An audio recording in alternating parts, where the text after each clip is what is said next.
আমরা নেমে গেছি মালপত্র নিয়ে, হাওড়া স্টেশনে চলে এসেছি।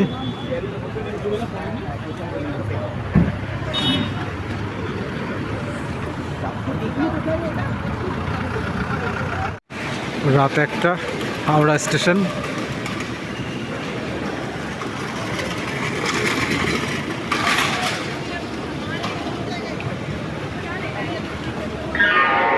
প্লাস্টিক কিনে আনা হলো।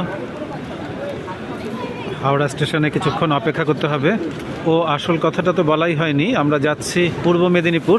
এই যে দেখতেই পাচ্ছেন, এখানে আমাদের এই ব্যাগের মধ্যে রয়েছে কম্বল, রয়েছে জামা কাপড়। এগুলো নিয়ে আমরা ওখানকার যে সমস্ত আর্থিকভাবে পিছিয়ে পড়া মানুষ রয়েছে তাদের আমরা দান করতে যাচ্ছি, এবং এ কারণের জন্যই এখন আমরা হাওড়া স্টেশনে এসেছি এবং অপেক্ষা করছি।